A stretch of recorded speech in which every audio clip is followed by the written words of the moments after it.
Get started with the Esphome platform by building this simple circuit that integrates with Home Assistant. Hi, I'm Larry, the Impatient Maker.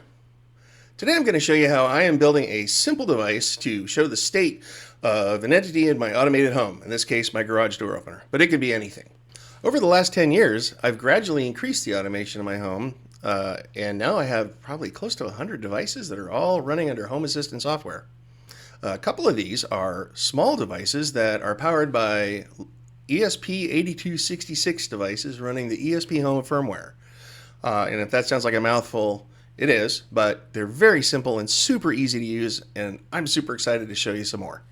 The ESP8266 and its newer, bigger, faster brother, the ESP32, are microcontrollers on a single board with built-in Wi-Fi.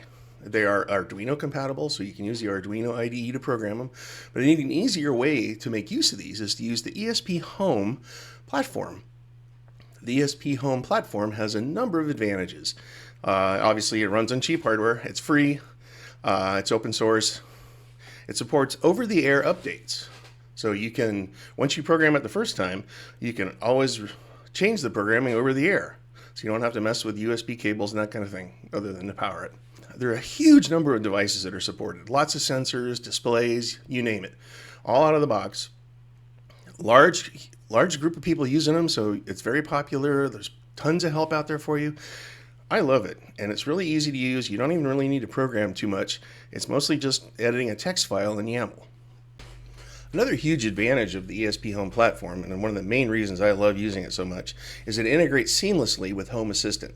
With one line of text, you can tell the Esphome code that you want to work with your Home Assistant instance. It'll automatically discover it, or Home Assistant discovers it. Either way, it just automatically starts working.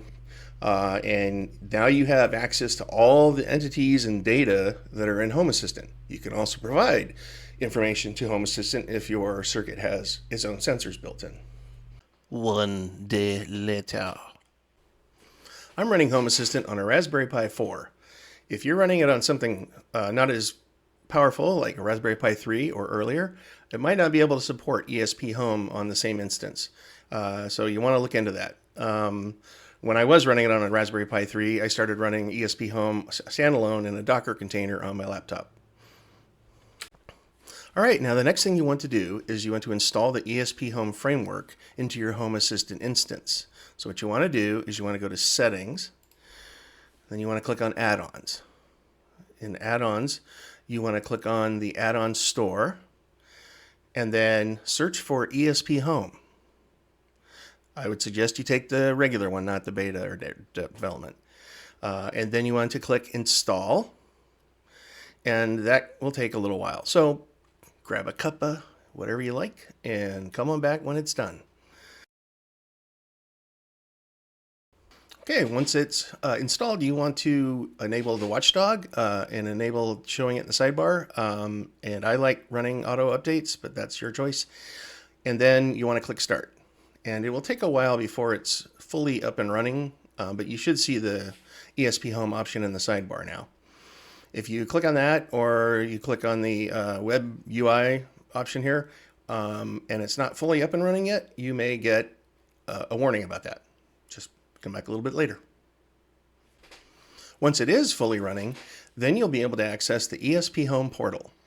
And you can see here I already have an object in mind since I've already been using it, but you should not have anything in there yet. Okay, now on to the fun part. The ESP8266 come in lots of different styles and platforms. The two most popular, I would say, are this kind, which is called a Node MCU. Has the headers on it already. Lots of inputs and outputs. Built-in USB, so it's easy to program. Some of them don't have USB, and then you have to buy a little USB adapter guy. And then this one, which is Wemos D1 Mini, also has USB. Not as many inputs. Most of the time doesn't come with headers already on it. But for some of my projects, I like that because sometimes I just solder the wires right onto the board. And it's nice to have the option. On the other hand, the Node MCU is easy to use on a breadboard because it just plugs right in. Very first time I did this project, actually my very first Esphome project on screen right now, used the Node MCU style. And then I used one of these little guys It's an OLED display. It's about 0.96 inches. Not sure what that is in metric, 2.4 centimeters, something like that. Anyways, they come in three main styles, all white pixels, all blue pixels, and one where most of the pixels are blue, but a row of them, I mean, like big enough for text, row are yellow. And I like that one because for the garage door state, most of the time it's closed, and writing it in the normal blue color makes me kind of just know it's all good. Any other state, like opening, closing, open, unavailable, I want to draw attention to that, and so then I can put that in yellow, which is what I did here. When I decided I wanted to make a video for this project, I decided to make it again and use the Wemos D1 Mini, and I also 3D printed a case for it, so it can look a little bit more polished than the raw version that I currently use downstairs in production. Okay, so I think I'm just going to go ahead and show you how I wired this up. Since I've already done it once before, I already know how it's going to work. This is the screen, and it has 4 connections: ground, VCC voltage, SEL, and SDA. And the second two are the signals, the data. So we just plug this in, and how these breadboards work, hopefully you know, is that all the columns on each side are connected, and then there's a row of a positive and negative bus down below. So I just plug this in somewhere, leaving a room at the top, and then I want to I got a couple of DuPont wires here, so I don't get confused, I like to stick with standards. Black for ground, sometimes they don't go in very easily, and red for power. And that's going to get driven from the bus that I haven't provided power to yet. So negative and positive there. Now I'm going to connect everything up to this little guy. And same thing, there's going to be, well, there's 5 volt and there's 3.3 volt. And we want to use, that is upside right side, 3.3 volt. Now I like to use these guys. They have DuPont connection on one side, and the other side is this little hook. Hopefully it's coming into focus here. And so I can just hook that on here because I don't have the header pins on it yet. So I got that one, and ground is on this side. It's just a G. And we'll just use that to power the bus here.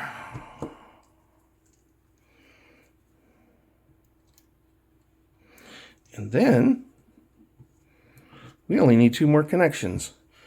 One for the SCL and the SDA. And so we're going to go with D1 and D2, if I can find them.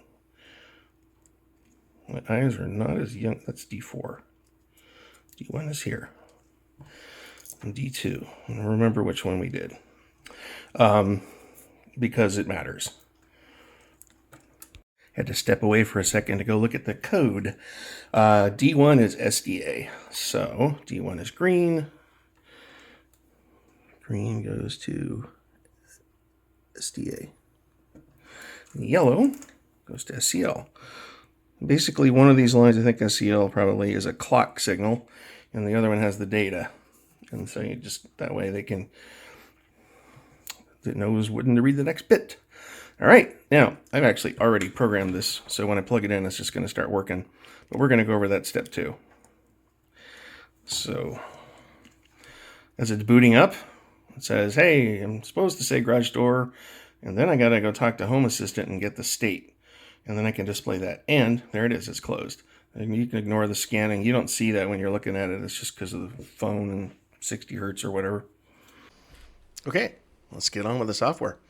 What you want to do now is plug your Wemos D1 into your laptop and access your Esphome portal. And I actually did this on my Linux laptop because it has more reliable USB. And I recorded it, and I'm going to talk you through it now. So as you can see, I'm at the portal for the Home Assistant and Esphome. And you want to click Add New Device. And because I'm not on a secure connection, I have to use the Esphome web installer to prepare it for first-time use. Okay, well, this is going to take a minute or so, and then once it's prepared it for first-time use, You have the opportunity to connect to Wi-Fi, which you should do, and then that's where you get to provide your credentials, which I'm not showing you here. And then after that, you get to close up this tab and go back to your local portal. You'll see that it's been discovered and now it's ready to be adopted into your home automation setup. At this point, you can choose to rename the device from its default.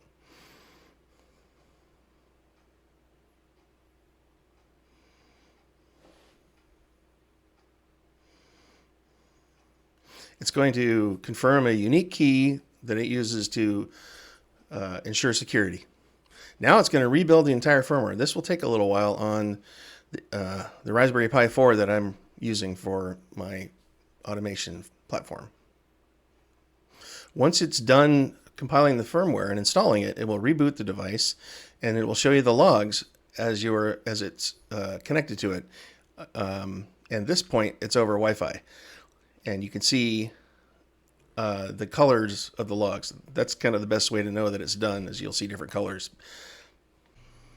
Now that we've prepared the device for first-time use and adopted it into our local Esphome platform, we need to get ready to load the software onto the device that will display the garage door state. I have a GitHub repo that I will link to down below. What you want to do is you want to grab the Arial font from my repo and just download it onto your local drive. We need to upload that font file into the Esphome local storage. In order to do that, we need an add-on called File Editor. So we go to Settings and then click on Add-ons, Add-on Store, and search for File Editor. Probably just type File and you'll get it. So let's install that, and that will take a while. And once it's done installing, we want to start it, and that also might take a little bit. And when it's up and running, we want to open the web UI.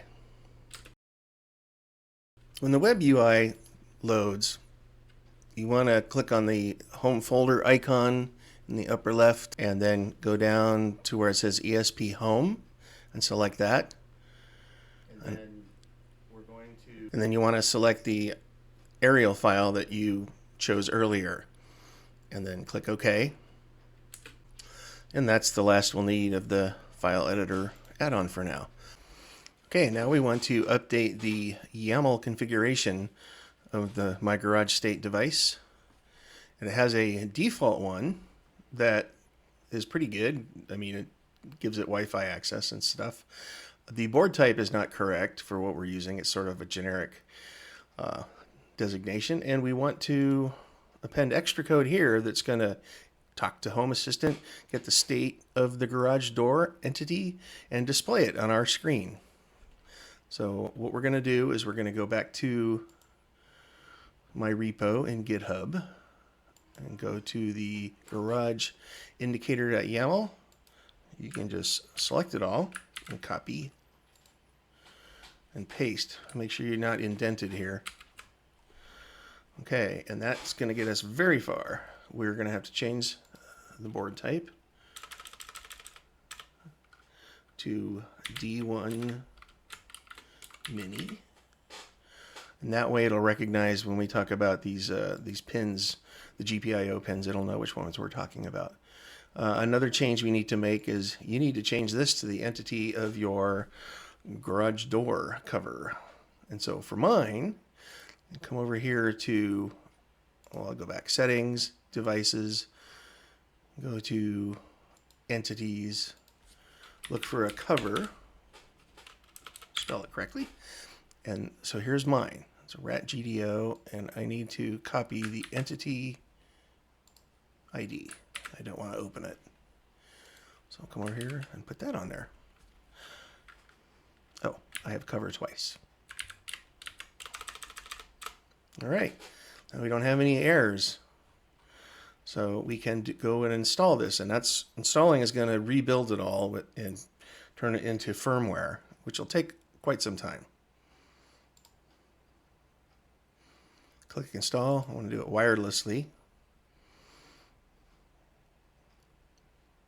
And I will skip ahead a bit here. While this is chugging along, I thought I'd go over what the code actually does. So first of all, we want to declare that we're interested in some state from Home Assistant. So we create a text sensor, and I'm just going to go over this sort of high level. I encourage you to go read the Esphome docs. But we're telling that this code that we want a Home Assistant platform sensor, which means we're getting the state from Home Assistant, and we're calling it, it's basically like declaring a variable, garage door state, and we're getting that state from this entity ID. And you can see what's showing us down here where it's used. This is a pretty nice little editor that they have. Here we tell it what font to use. Oh, and we're also saying it's internal, so we don't need to send the state back to Home Assistant. Seems kind of obvious.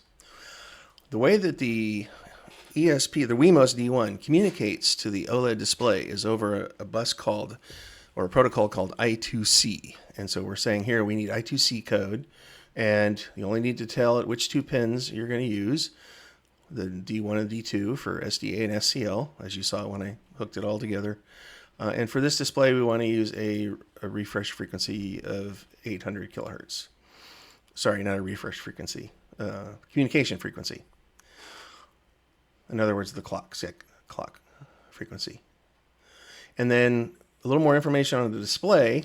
This is the kind of display that it is, and I'll show you a link to that specification at the Esphome website down in the description. And just some more information about the size, and I copied this from somebody else's working code. Now, when you want to actually write to this display, we use this thing called Lambda, which is also referred to as templates. And it's essentially C++ code. And so I'm pretty sure you can figure out from this what it's doing. The first two numbers here are like the position where to write it. So at the top 0, I write garage door. A little bit lower down, if it's closed, I write at level or coordinate 20.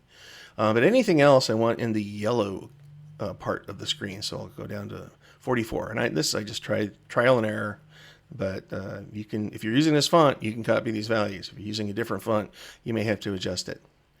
And I also had to end up rotating the screen 180 degrees based on how I wanted it laid out. Well, that's pretty much the code there. And any questions you have about that, you can put them in the comments and I'll try to answer them. Let's go see how this is doing. Oh, it looks like it finished. Okay, so all this colored stuff lets you know that it's actually running now, and this is a log output. And so it looks like it all looks good to me. I'm getting this error here. I'm not really sure what it's about. I get it on both of them. And then if you go look at the display itself, which I'll have to walk over there and record it, it is actually working now. So great. It's all working great. At this point, we want to go to our notification section because our device has likely been discovered by Home Assistant. So then we just want to click Configure and Submit, and it should just be a straight deal there. See, and it's now it's all included. You can specify what area your device is in, or you can always change that later. And then the last thing we want to do is go back to Settings, Devices, and then go to the Esphome integration, and just click right at the top there. And then you want to find your device in this list. You don't want to be doing it under devices. You want to go through integrations and just click configure. And then you want to say, allow this device to make Home Assistant calls. And that's it. We're all set. So that's the prototype. But now we want to assemble it. So normally, to solder to this board, I would use something like these wires here. But the display already has the headers on it. And soldering to a header, well, I'm not that great at soldering anyways, and that's just even harder. So I'm going to cheat. I'm going to use these DuPont wires that I have for breadboarding. They come in male to male, female to female, and male to female. So one end just needs to be female. Make sure they're ones that are pretty firm, not loose. Some of the cheaper ones can be kind of loosey-goosey. And I'll just cut these wires and then just solder them on here in the appropriate place. I'm going to put them in this case that I 3D printed. Here's the other side. And it has a little facility here to push this reset button when it's inside the case. So I need to make sure I put it in the right way for that.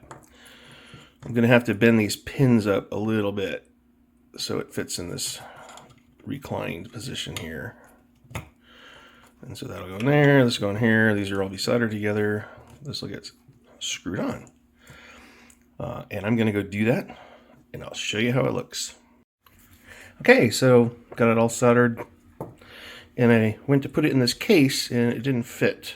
The display wouldn't go all the way flush, so I couldn't get this on here. It was sticking out. Interestingly enough, there's a, down on the bottom here, it seems like there's a ridge that, if it weren't there, it might fit better. If I was completely committed to this case, I would probably go into Tinkercad and clean that up.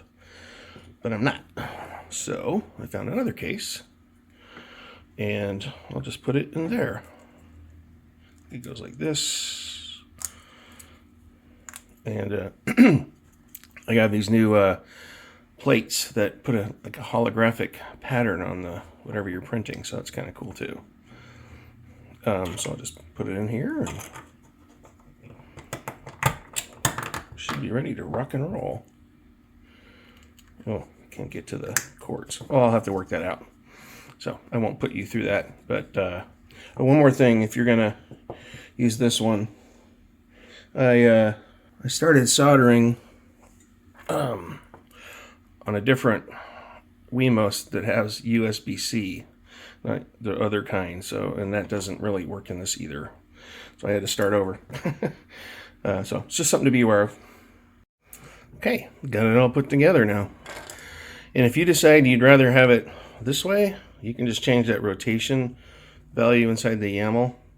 If you screw up and solder on maybe D2 and D3 instead of D1 and D2, you can also adjust the pin designations in the YAML. So pretty flexible. Well, I'm pretty happy with this. And that concludes this video. Thanks for watching. I hope you found this video helpful and enjoyable. If so, please click the like button and subscribe to my channel for more videos from the Impatient Maker, learning the hard way so you don't have to.